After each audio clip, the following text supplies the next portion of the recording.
Another day one, and again, focus in on strength. This is the bent knee moving chair, okay?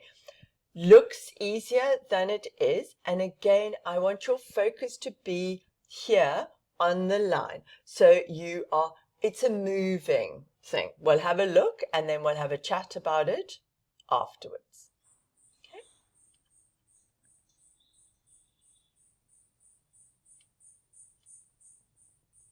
I'm leaning forward, pressing into my shoulders, okay, feeling the movement.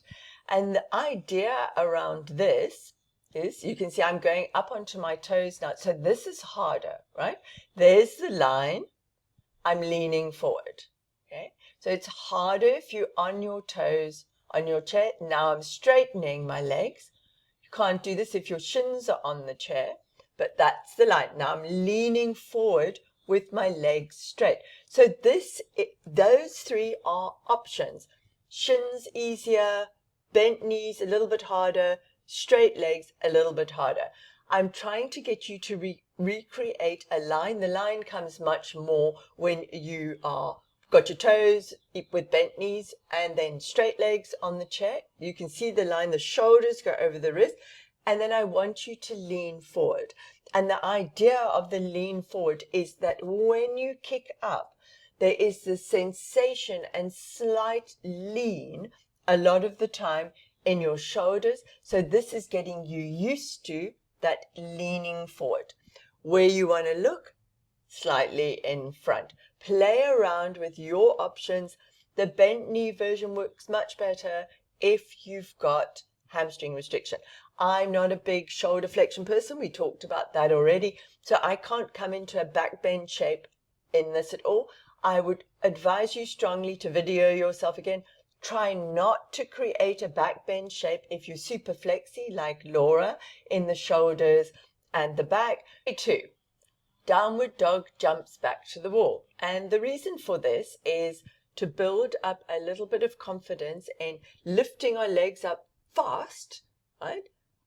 Whilst pushing into our hands, but we're building up the confidence. So if we jump backwards to the wall, honestly, at first it can seem a little bit awkward, but it normally takes the fear out of jumping. So often when we're jumping from a downward dog forward, okay, it's very scary for people and they'll do these tiny, tiny little hops because of that fear of falling over. So it might take you a little bit of time to do this, but try. So again, the focus is in pressing into your hands, your arms, pushing into the mat as you jump up. You can do tiny little jumps up and build up confidence to jump higher and higher. Okay, I'm jumping quite high already, but you can see, right? A little bit higher, but you can jump much lower, coming onto the balls of your feet, okay? That's the most important thing.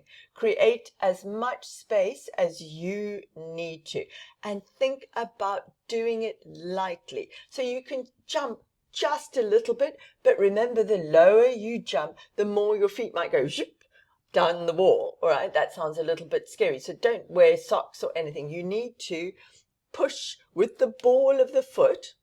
Ball, difficult to do a ball with a hand. Okay, ball of the foot into the wall. So bend your knees a lot. You have to bend your knees in order to jump, and then push down, hips up to the wall, and repeat a few times, 5 times, maybe a little bit more until you get it right.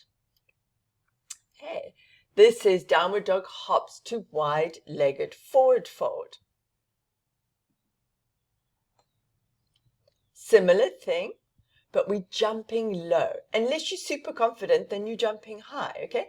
I bend my knees a lot, and I'm trying to jump to a wide leg forward fold. So on the outside of my mat, and a little bit higher and higher each time, okay? So you're jumping forwards and backwards. If that is really, really scary, just jump less. Just do little jumps and concentrate on jumping back to the wall behind you.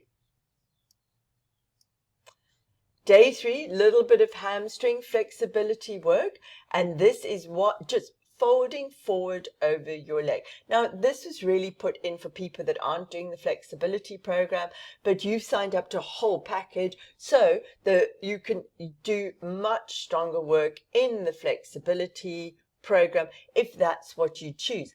Otherwise, you can do these very slow single leg forward folds. Super helpful. Just, it's like static stretching and warming up our hamstrings a little bit, getting them used to being stretched more and more and more. And you can put them in the program any way you want.